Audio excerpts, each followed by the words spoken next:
The thing in the basement is getting better at mimicking people.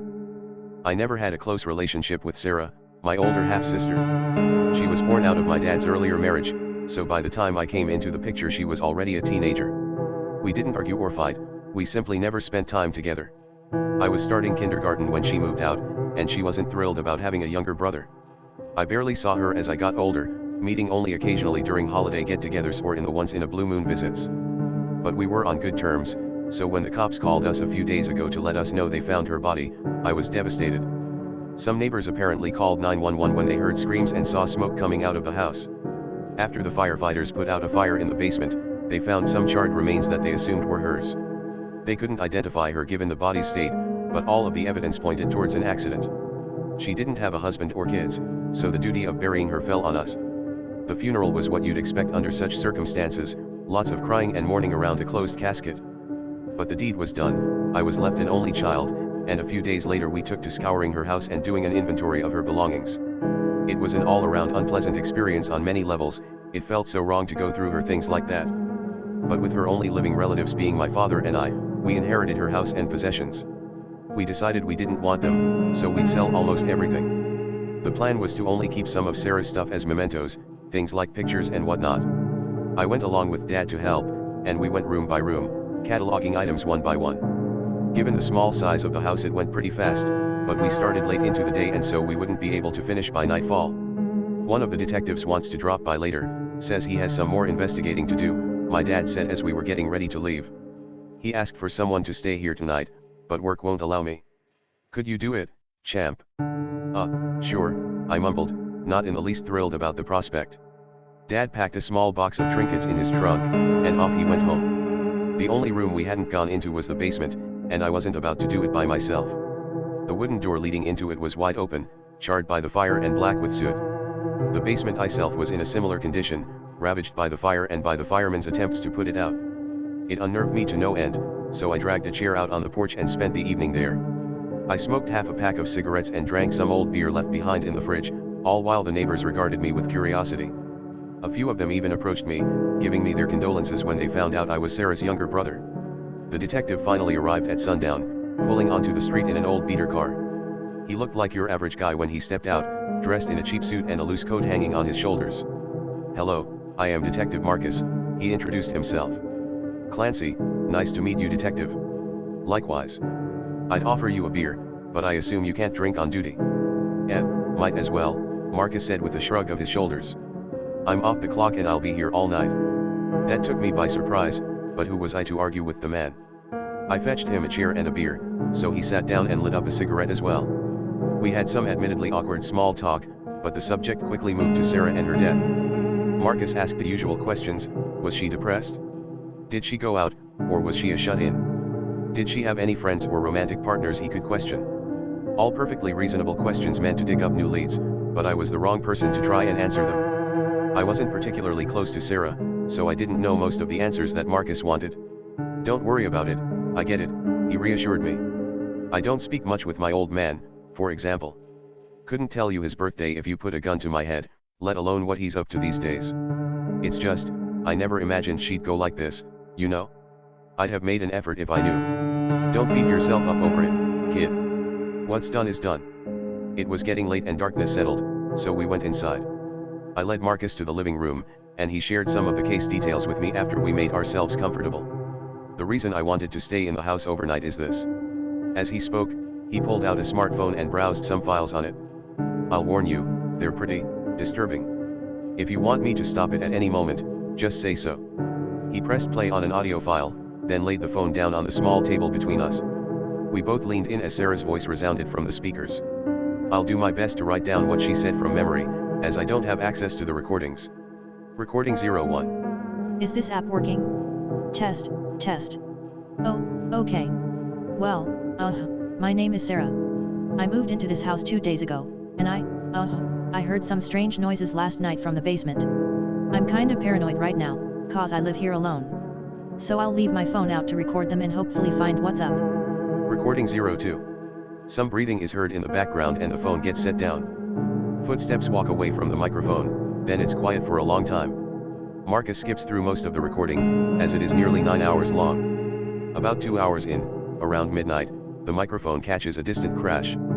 Some skittering follows, sounding like a cat running around on bathroom tiles.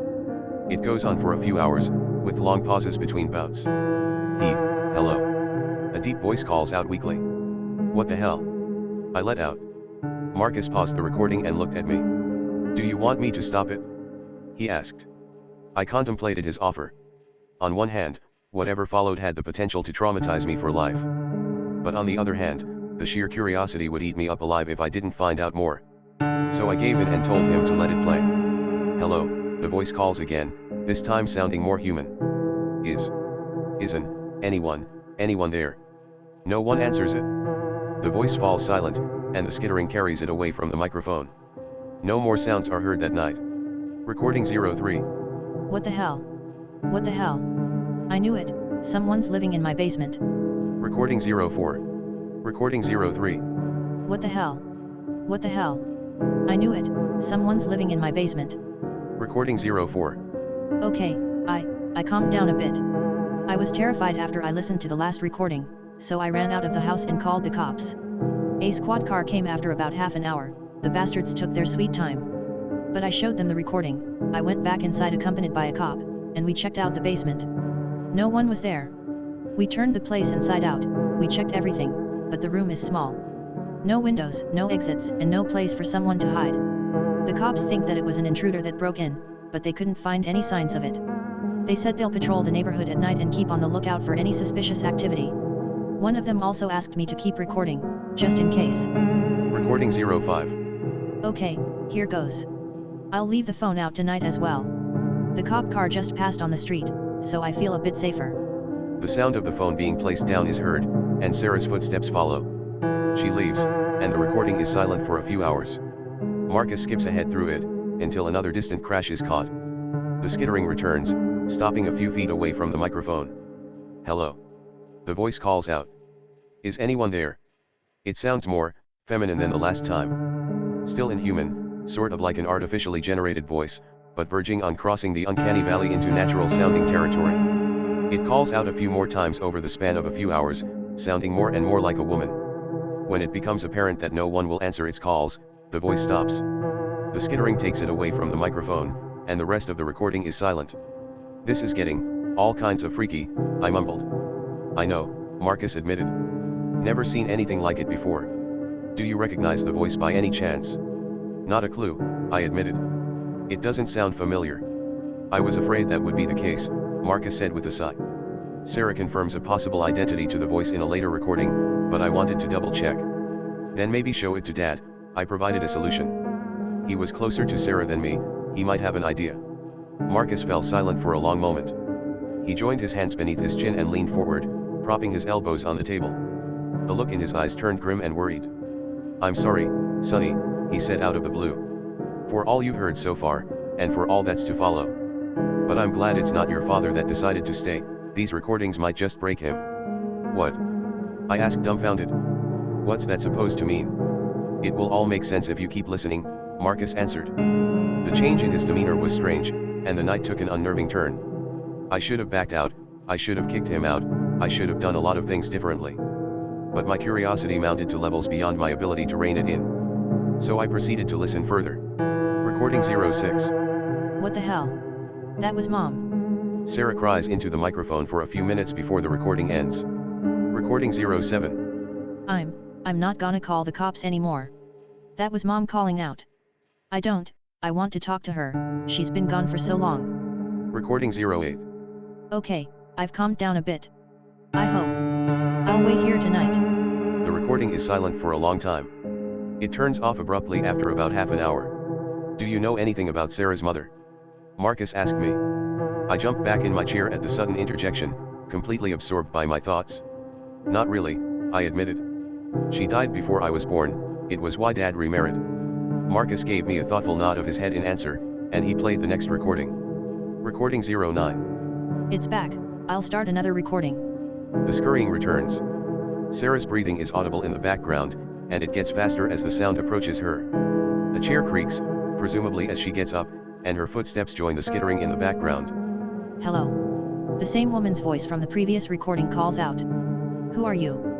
Who are you? The voice repeats Sarah's words back to her. Mom. Sarah cries out in a trembling voice. Mom. The voice repeats her words again.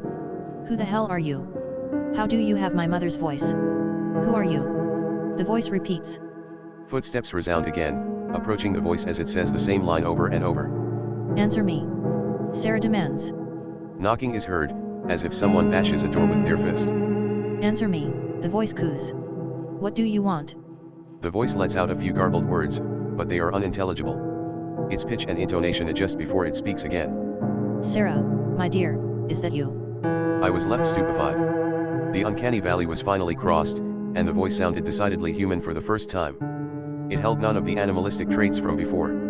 The subtle anger and malice in it was gone, replaced by a deep sense of compassion and worry. Haven't seen you in so long, the voice continued. Sarah weeps silently in the background, but she doesn't answer the voice again. It, however, keeps calling out. I've missed you, my dear.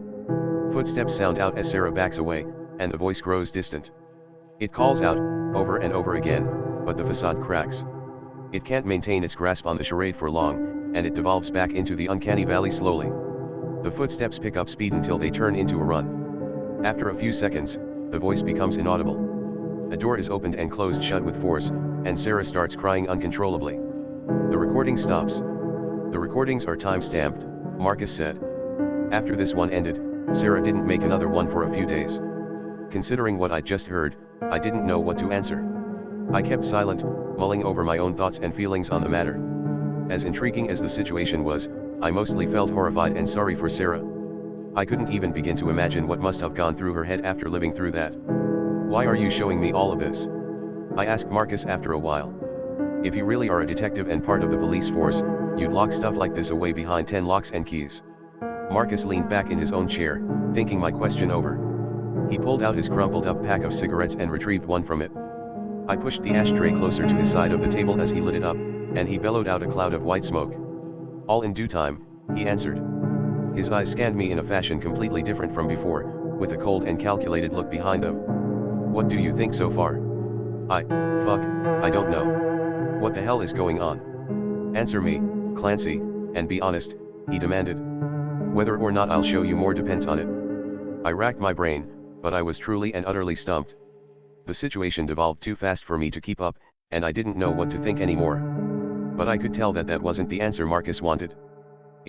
I don't know. A ghost? A demon? A skinwalker? I hazarded a guess. Marcus seemed surprised by that. He pushed the cigarette away from his face, letting out another lungful of smoke. And do you believe that? He asked bluntly. That it could be something supernatural. What the fuck else could it be? I answered his question with another. What do you think it is? What I think is irrelevant, I want to know what you believe. That's what I believe, I answered. I didn't know Sarah well, but she wouldn't fake something like this. So either she was haunted by something, or you're messing with me. That's the correct answer, Marcus said with a satisfied smirk. He put out the cigarette in the ashtray and leaned over the phone, placing a finger over its screen. So how about it? Do you want to hear more? Why would I want that? Do you, or do you not, Clancy? No hard feelings either way, I can't force you to listen. Yeah. Start the next one. I don't know for sure why I decided that. We could sit here all day while I blame curiosity or, more likely, stupidity, but those answers would be half-truths at best. It didn't feel like a want at the time, it felt like a need. I needed to go through with it, I needed to hear all of it. The reasons I felt that way didn't matter at that moment. I have a good feeling about you, kid, Marcus mumbled as his finger tapped the screen and started the next recording. Recording 10. I don't know what to do anymore, it's driving me nuts. Whoever's messing with me comes back every night, I hear them even now. The microphone picks up footsteps, and a door creaks open slowly. Faint mumbling comes from the distance, accompanied by the familiar skittering. It pauses for a brief moment before it speaks up. Sarah, my dear, the voice calls out, not entirely human. Please, The door closes shut with a loud thud, and Sarah retreats back into the room. I tried a lot of things over the past few days. It calls from the basement, so I got locks and put them on the door. They're untouched, so whoever it is isn't coming from outside of the house. It hides in there somewhere. I called the cops again while the thing was there, but it left when the cops arrived. The two officers asked me to unlock the door and they checked the basement again, but lo and behold, it's as empty as last time. I'm not sure what they think of me, maybe they suspect I'm fucking with them, so I can't rely on their help. I even told Amy about the thing and showed her the recordings, so she slept over yesterday. The thing somehow knew I wasn't alone because it didn't make a peep the entire night. I'm not sure if Amy believes me or not anymore, hell I wouldn't believe me if I were her. But she offered a solution, get a roommate or a boyfriend, someone to live with me. It could work, but I don't know anymore. Do you know this Amy? Marcus asked as the recording ended.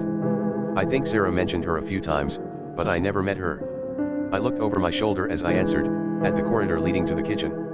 The basement door was on one of the walls there, and I could see the locks mentioned in the recording. They hung open on the door, but they were still intact. Marcus snapped his fingers to get my clearly distracted attention, then he pointed down at the phone. Want to keep going? He asked once more. Yeah. Before I hit play, I want to ask you something again. Did you by any chance suffer any mental trauma? As a child, or even recently? Something that shook you to your core? I raised an eyebrow at the strange question. No, why? You're taking all of this surprisingly well. Your mental fortitude is pretty high, Marcus answered. That's sometimes a sign of, never mind. He hit play before I could pry him for more details, so I fell silent to not miss it. But I made up my mind, when it was over Marcus would have a lot of answering to do. Recording 11. I've tried my best to ignore it. I slept at friends' houses some nights, but that's getting harder to pull off. I tried looking for roommates, but no one wants to share a small house with this stupid pandemic around. And my search for a boyfriend is just as fruitless. I'm getting a bit old for the dating scene. I'll keep at it, but from the looks of things everyone's mostly down to fuck and not much else. I don't want to resort to frequent one-night stands. The police still answer my calls, thankfully, but they're not doing much. Even their patrols are getting less and less frequent. I'm at a total loss here. I've considered selling the house and moving, but I can't afford that. Dad might be my last resort, maybe I can move in with him and his wife and son. We're not exactly friends though, so who knows. And I can't risk telling them, there's no chance in hell they'll take me in if they think I'm crazy.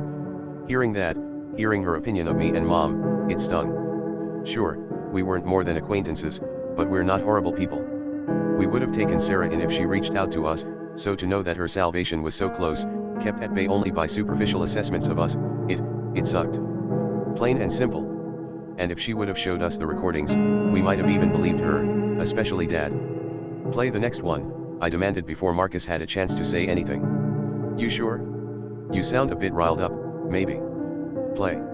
It. Marcus sighed deeply, but he did as he was told. Recording 12. It's still here, it won't go the fuck away. I haven't talked to it in almost a month now, but it's still here. It's going to drive me insane for real. I can't take it anymore, I'll confront it again tonight. Maybe I can find out what the fuck it wants, or get some answers. Recording 13. The recording starts, and it is quiet save for static for a few moments. Sarah takes a deep breath and a barely audible step. Are you there? The skittering returns, coming closer to the microphone than ever before.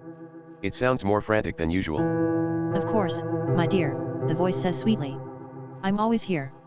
You stop that, you hear me? Stop using her voice. Sarah, I said stop. I know you're not her. The voice coughs loudly. It changes as it does, slowly morphing and growing deeper. When it stops, it sounds male. Sarah, honey. I paused hearing that. It was Dad's voice, no doubt about it. Although it sounded ever so slightly off, I could recognize it. Up to that point, my running theory was that the thing could mimic the dead.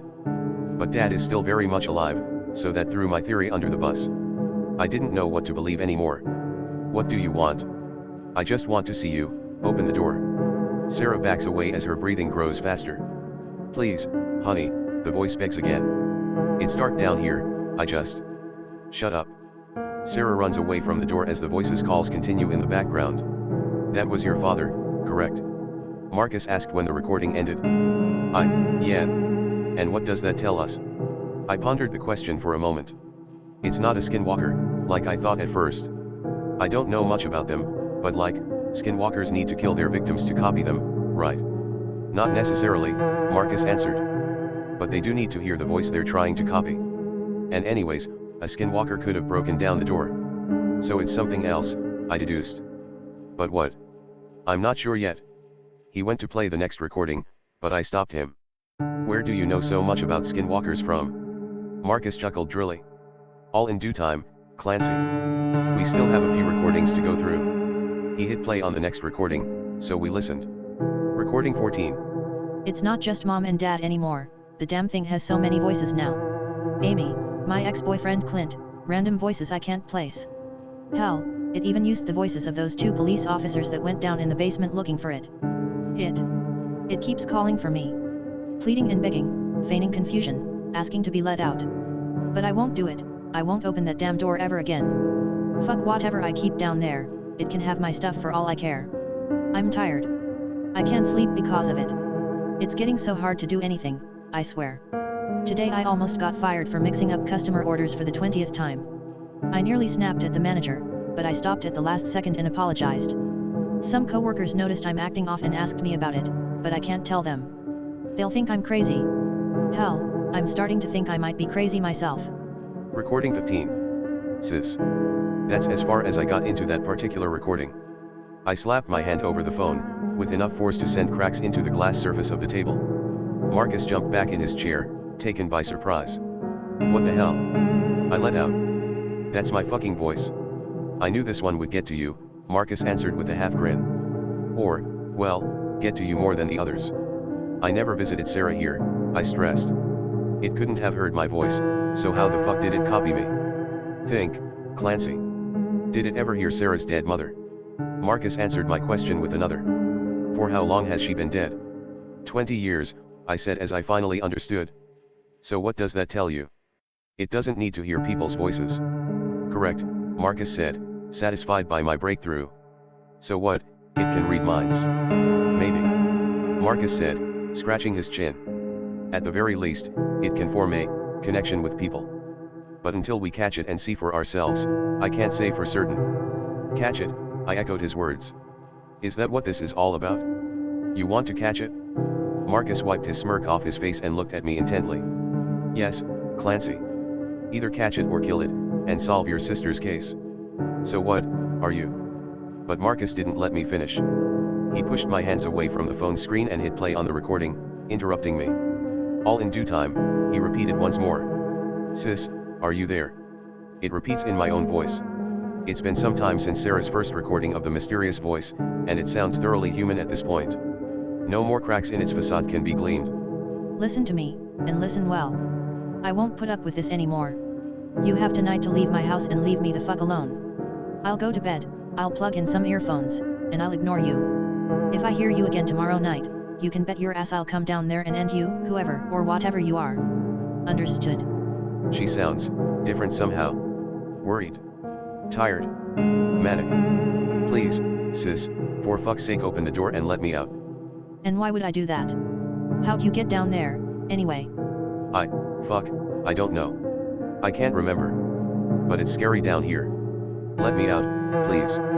It copies your mannerisms well, it's spot on actually, Marcus interrupted. It does, I admitted, feeling the color in my face draining little by little as I listened.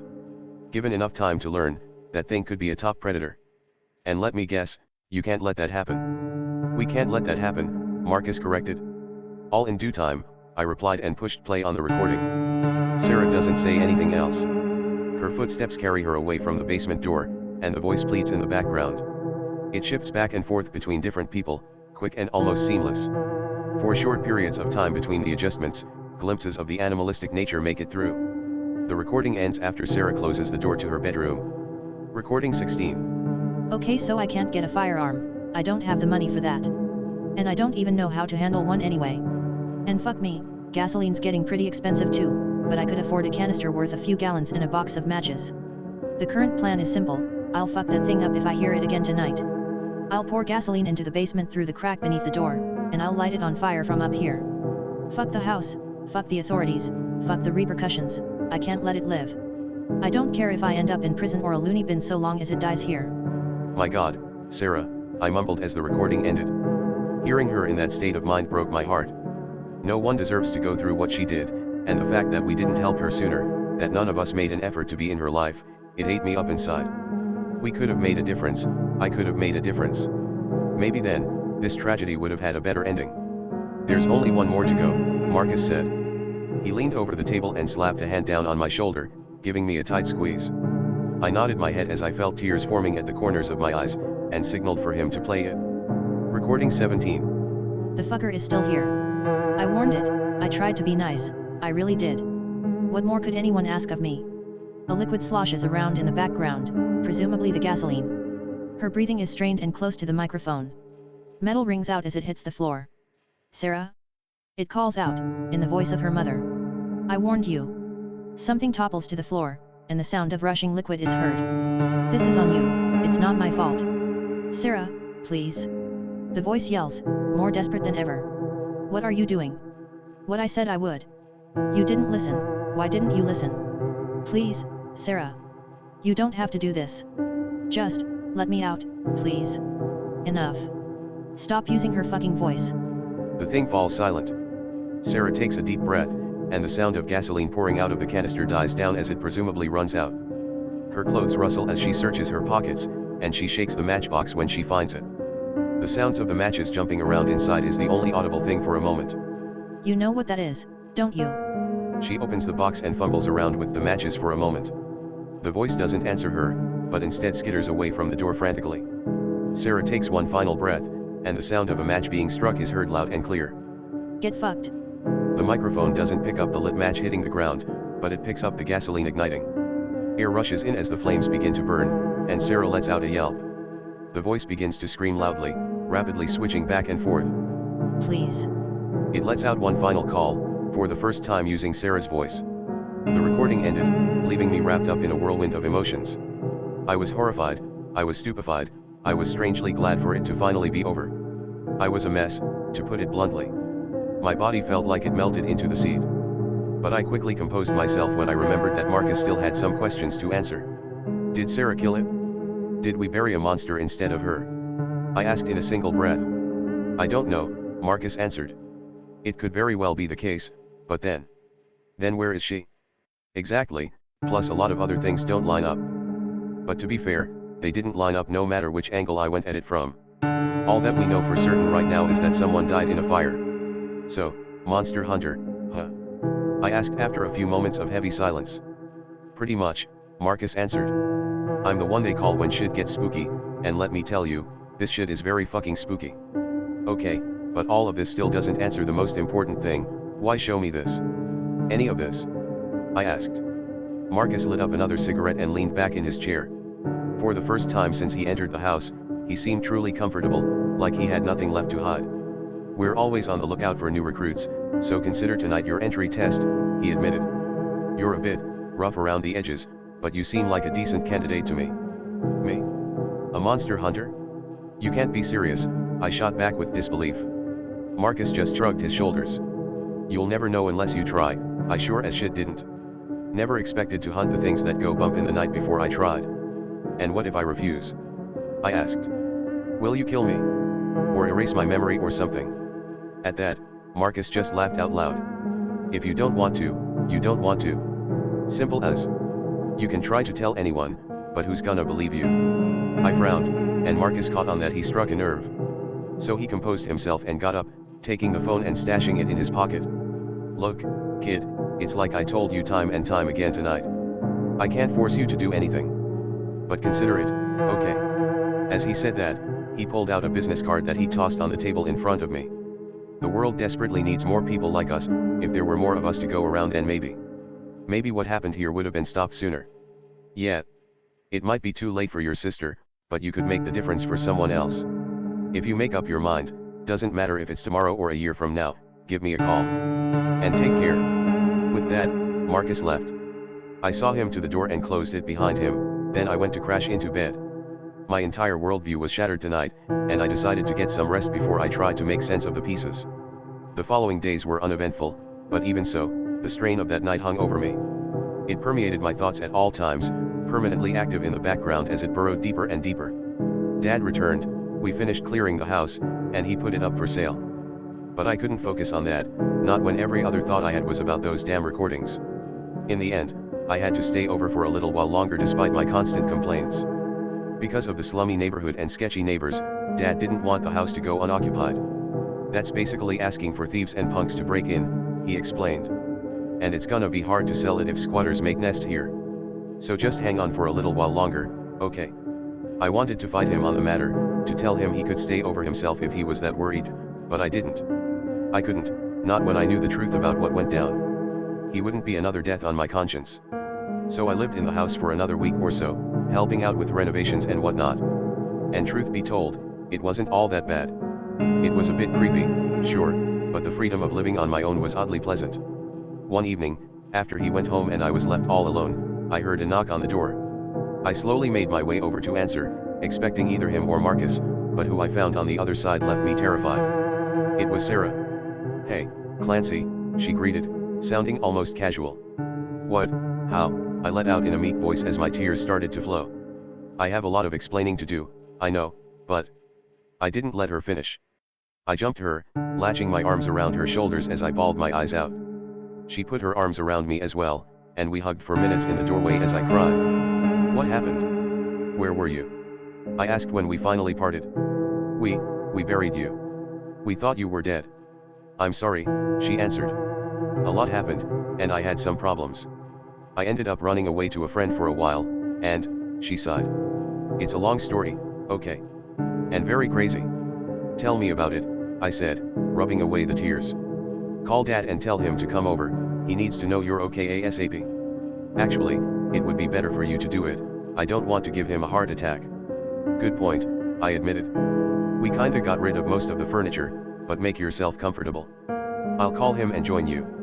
"Don't take long," she said, and went inside to find somewhere to sit.